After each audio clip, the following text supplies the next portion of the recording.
오늘은 네. 교양교육원에서 CTL에다가 교양교육 만족도 개선 요구도 조사를 해달라. CTL 세트장하면서 교양교육 원장을 하다 보니까 네, 우리 CTL 선생님한테 죄송합니다.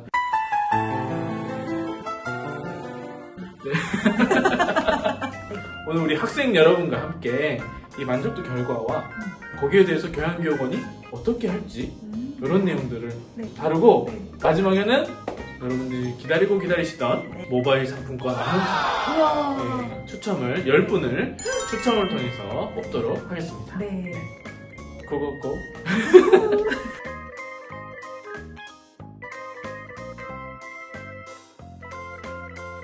우리 재학생이 700에서 한 800명 정도 되는데 지금 응답하신 우리 학생분들이 무려 93명.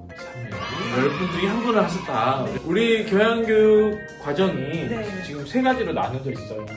그래서 12학번 이전과 13에서 18학번, 그 다음에 19학번 이후 세 가지로 나눠져 있는데 지금 19학번 이후의 학생들이 우리 재학생들 중에 비율이 많으니까 가장 많이 참여를 해주셨네요. 교양교육에 대한 만족도, 만족한다라는 응답하신 분들이 52.6%. 그렇다면 이걸 좀 또 끌어올려야 되고 왜 이렇게 절반 교훈 없는 분들만 교양교육에 만족하고 계신지 그 원인을 한번 찾아보겠습니다. 불만족하신 이유 중에 가장 많은 거의 절반 가까이인데요. 학점 이수 과정에서 들을 만한 교양교육 과목이 부족하다. 저희 학교가 한 학기당 개설하는 교양 과목 수가 많을 때는 50개가 넘어가요. 우리 학교 교무회사는 이 정도 교양교육 과목이면 적당한 수이거든요. 그리고 또 사이버 강의를 또 우리 학교에서 또 같이 하면서 교양 과목을 좀 많이 늘렸어요. 그럼에도 불구하고 학생들이 들을 만한 교과가 없다, 교양 교과가 없다라고 느낀 이유가 도대체 뭘까? 과목수가 중요한 게 아니고 학생들의 어떤 요구와 흥미를 반영한 교양교육가 필요하구나. 그 다음 한 32% 정도 되는 분들이 학점 이수 과정이 너무 복잡하다. 최대한 심플하게 만들도록 노력을 해보겠습니다. 종합했을 때 결론은 교양교과가 재밌어야 된다라는 거죠. 네. 그래야 부족하다는 느낌도 안 들고 또 교양 학점이 너무 많다라고 지루하다 이런 느낌이 안 들 테니까. 네, 그러면 교양교육 과정을 어떻게 개선했으면 좋겠습니까? 라고 여쭤보고 한번 모아봤어요. 자, 그 중에 가장 많은 의견이 뭐였냐면 더 다양한 교양 과목을 개설했으면 좋겠습니다. 교과 과목의 수가 중요한 게 아니고 학생들이 정말 즐길 만한, 흥미롭게 느낄 만한, 의미 있는 교양 교과가 개설되는 게 필요하다. 소연쌤은 대학교 때 제일 기억에 남는 교양교과가 있어요? 그 전공 수업보다 교양 과목에 대해서 되게 재밌었던 기억이 있어요. 재미없을 것 같은 과목, 사회와 경제 이런 걸 배웠는데 이게 웬 걸 듣다 보니까 너무 재밌는 거예요. 진짜? 수업 종강하는데 교수님께 따로 메일 보내서 질문도 하고 답변도 받고 되게 재밌었어요. 저는. 공부를 열심히 했더니 지금 잘하는 거 같아요. 공부 잘 열심히 안 했는데 중요한 학점은 얼마 나왔어요? 학점 기억이 잘 안 나요. 다행히. 네. 기억 안 나는 척 하는 거겠네. 네. 헛소리 하지마 임마. 아무튼 근데 방금 우리 서연쌤이 이 교양교육의 어떤 점수를 하나 말해주셨어요. 그랬나요? 네. 사회와 경제 딱 들으면은 지루하다, 듣기 싫다 이런 느낌 확 들잖아요. 그런데 여러분들이 지금 고등학교 그때까지는 누가 시켜서 공부를 해왔거든요. 그래서 예를 들면 복사를 공부해도 내가 수능 보려고 이 공부를 하지 뭐 홍범도 장군이 뭘 했고 이런 것들에 대해서 사실은 내가 능동적으로 공부한 건 아니거든요. 근데 대학생이면 어때요? 지식인이잖아요. 또 교양 있는 사람이고 교양 있는 사람으로서 기본적으로 갖춰야 될 기본적인 소양이 있어야 될 거 아니에요. 그죠? 그런 걸 다루는 게 교양교육이거든요. 교양 수업을 전공 수업 시간과 겹치지 않게 배치했으면 좋겠다. 그러니까 교양 수업을 좀 어떻게 보면 전공 수업과 겹치지 않게 좀 잘 조율을 해달라라는 의미인 것 같습니다. 자, 그다음 이 의견 들으니까 제가 마음이 아프네요. 매년 교과 과정이 바뀌어서 복잡합니다. 학생들이 쉽게 이해할 수 있도록 설명해 주셨으면 좋겠습니다. 제가 마치 총 맞은 것처럼 가슴이 너무 아파요. 저희가 이런 설문을 하는 이유는 이제 진짜로 학생들이 이해하기 쉽고 교과 과정이 복잡하지 않게 느끼도록 한번 교양교육 과정을 이제 정말로 개편을 하려고 해요. 제대로. 기대가 되네요. 네, 고마워요. 기대된다고. 새로운 교과 과정이 나오면은 저희들이 설명하는 자료를 정말 이렇게 영상으로 또 만들고 이렇게 문서로도 만들고 아무튼 학생들이 이해하기 쉽도록 아무튼 최선을 다해서 노력을 해보겠습니다. 네. 그러니까 이 채널 구독과 좋아요. 세부적으로 분석을 해봤는데요. 네. 교양 교과 과목에 대한 전반적인 만족도를 한번 살펴봤습니다. 네. 일단 다양성은 계속 이야기가 나왔죠. 네. 68.8%가 만족하신다라고 했는데 네. 이제 아무튼 다양성에 있어서는 좀 더 학생들의 요구를 반영해서 좀 흥미있는 과목을 늘려서 또 아무튼 개발을 해보겠습니다. 파이팅!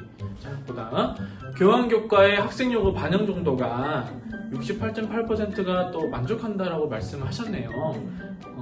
우리가 교환교과에 대한 의견들을 받는 것을 연례 행사처럼 하면서 학생들의 요구를 계속 반영할 수 있도록 노력하겠습니다.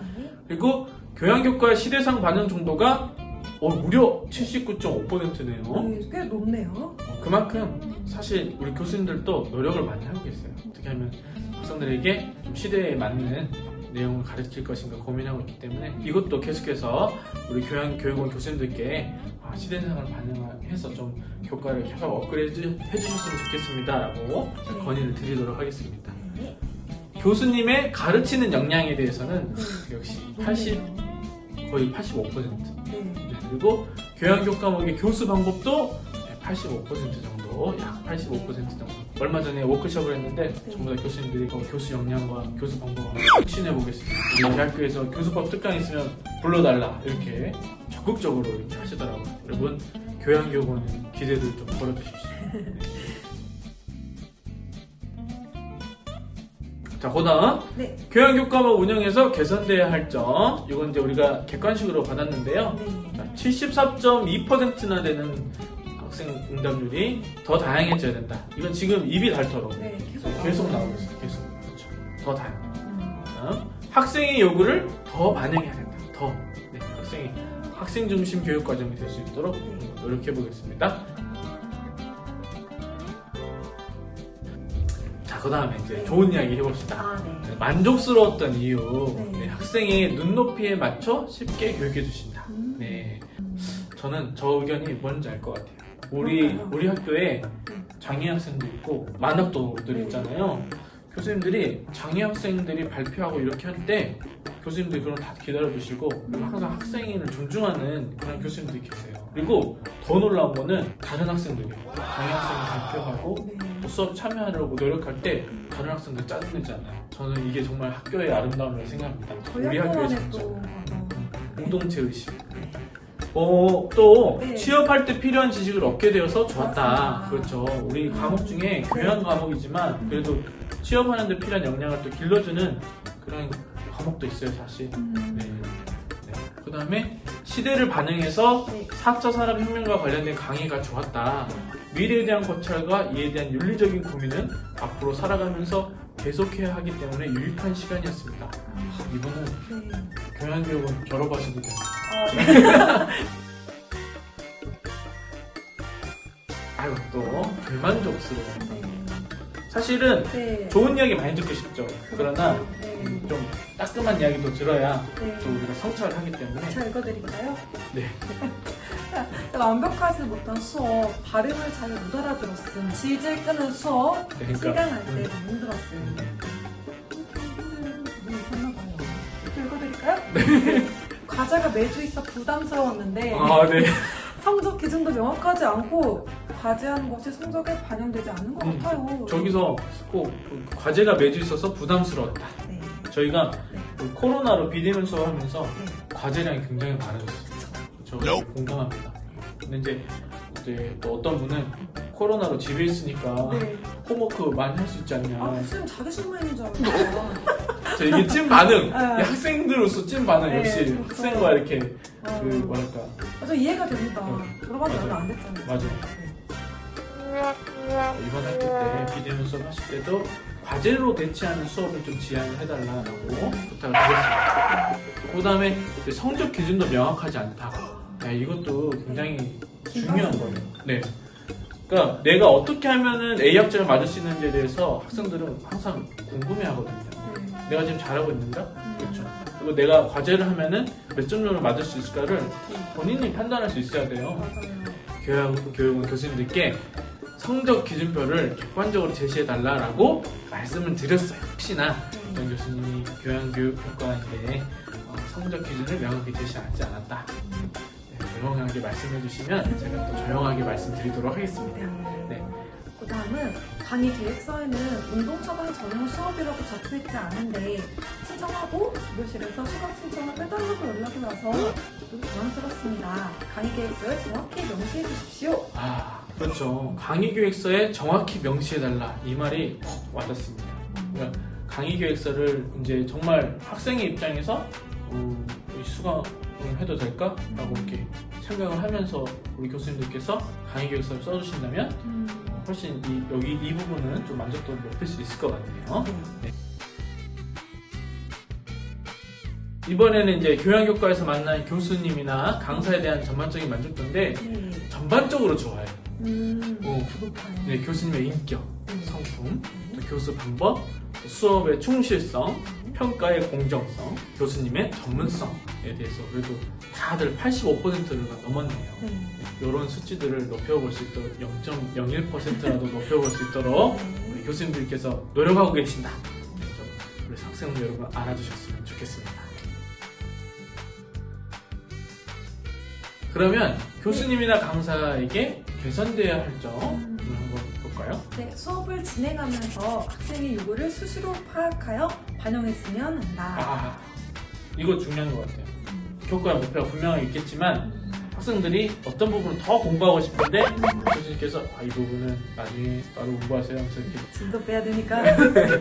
이런 거보다는 학생들의 요구를 파악해서 학생들 협의를 통해서 변경할 수도 있죠. 그런 것들을 원하는 것 같아요. 그 다음 학생들의 요구와 의견을 강의 진행에 반영할 수 있도록 상담 채널을 다양하게 운영해야 한다. 교수님과 원하는 소통이 중요하잖아요. 맞아요. 가급적이면 카톡 오픈 채팅방을 활용하실지. 네. 왜냐면 또 학생들이 전화는 부담스러운데 맞아요. 문자는 또 잘 쓰더라고요. 카톡 오픈 채팅방 활용하는 방법을 좀 한번 실제로 다뤘으면 좋겠네요. 자, 이제 마지막인데요. 네. 이제 저희가 2022년도에 우리 대학교 핵심 역량에 맞춰서 우리 학생들이 이해하기 쉽고 또 만족을 높일 만한 교양교육 과정을 개편하려고 합니다. 기본적으로 전제가 돼야 될 게 바로 이 내용인데요. 대학 교양교육이 갖는 정체성이 있습니다. 예를 들면 대학에 왔는데 그림 그리는 거 배우고 싶어요. 컴퓨터 게임 만드는 거 배우고 싶어요. 이럴 수 있죠. 네. 그러나 교양교육이 지향하는 목표점은 뭐냐면 대학교육 전반에 요구되는 기본적인 지식 그리고 자율적인 학구 능력을 함양하는 것을 포함해서 인간, 사회, 자연에 대한 폭넓은 이해를 바탕에 깔도록 이게 교양교육이거든요, 사실. 그러니까 취미 교육이 아니에요. 그러니까 일반적으로 막 어디 센터 같은 데 가면 뭐 교양교실 해가지고 줌바 이런 것도 교양교육에 막 포함을 시키잖아요. 네, 그건 이제 센터의 교양교육이고요. 대학의 교양교육은 전공 학습을 하기 위해서 기본적으로 필요한 지식 그리고 공부할 수 있는 능력, 예를 들면 읽고 쓰고 말하고 듣는 능력, 그렇죠? 이걸 언어 활동 능력. 이것과 이제 교양 심화로 넘어가면 저기 인간이라고 된 거는 인문학, 사회라고 하는 거는 사회과학, 자연이라고 하는 거는 자연과학. 요거에 대한 깊은 이해는 아니지만 일반적인 이해, 그 정도의 이해는 필요한 거죠, 대학생으로서. 그래서 밑에 한번 제가 설명만 제가 한번 읽어볼게요. 올바른 세계관과 건전한 가치관을 확립하는 데 기하는 교육. 교양교육이 중요한 게 또 우리 교양교육 안에 인성교육이 또 포함되잖아요. 내가 좀 능력이 있어서 돈 많이 벌었어. 사회적으로 성공했어. 그런데 사람에 대한 이해가 부족해. 예를 들면 노동자에 대한 노동의 이해가 좀 부족해. 대학에서 그런 거 안 배워갖고 노동의 의미라든지 산업혁명에서 노동자의 어떤 위치나 이런 것들 전혀 안 배웠어. 그래서 노동자들이 일하는 것에 대해서 별로 신경을 안 써요. 그런 상황이 벌어질 수 있죠. 이런 거 공부 안 하면 그런 상황이 되는 거야. 아무리 성공을 해도. 그리고 학문 분야의 다양한 전문성을 넘어서서, 자, 전문성은 전공 교육에서 다루지만 그걸 넘어서서 모든 학생들의 요구되는 보편적인 교육, 보편적인 지식인. 특히 글로벌 정보사회라는 새로운 시대상을 맞아서 비판적, 창의적 사고, 원활하고 개방적인 의사소통을 할 수 있고, 그런 것들을 통해서 공동체의 문화적 삶을 자율적으로 주도할 수 있는 자질을 함양하는 교육이 돼야 그것이 대학 기초교양교육이 추구하는 목표를 달성하게 되는 것이죠.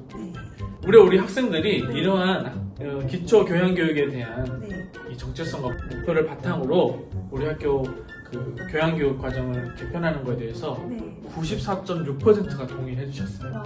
그러니까 저희가 이번 이제 2022년에 개편하는 교양교과는 우리 대학 교양교육의 이 정체성과 목표 아래, 그리고 우리 학교의 핵심 역량과 함께 이것들을 동시에 추구하는 교양교육, 거기다가 학생들의 의견까지 더해서 학생들의 어떤 흥미와 관심, 요구를 반영한 교과목으로 구성된 교육과정을 한번 개발해보도록 노력하겠습니다. 교수님 머리 더 빠지시겠네요, 이제. 그러게요. 자, 그러면 모바일 상품권 추첨을 해야겠네요. 자, 이제 드디어 다 번호를 매겨서 난수표를 하나 만들었습니다. 지금 여기서 이제 플레이를 누르면 여기서 추첨이 돼가지고 나오는 숫자, 저희가 그분께 모바일 상품권 10,000원짜리를 보내드리도록 하겠습니다. 서현쌤께서 한번 눌러주시죠. 해보겠습니다. 두두두두 23번 핸드폰 번호 끝자리 7304번이 당첨이 되셨습니다. 유후. 38번 오사무씨. 자, 그다음. 네, 그다음 31번 8753번 8753. 저희가 불러드린 휴대폰 번호 당첨되신 분들께 10,000원권의 모바일 상품권을 보내드리도록 하겠습니다. 예! 아무튼 이제 새 학기 시작했는데 여러분 공부 열심히 또 즐겁게 행복하게 공부하셨으면 좋겠고, 코로나 조심하시고, 그러면 다음 주에 또 좋은 컨텐츠로 찾아뵙도록 하겠습니다. 여러분 행복한 대학생활 되세요. 바이바이.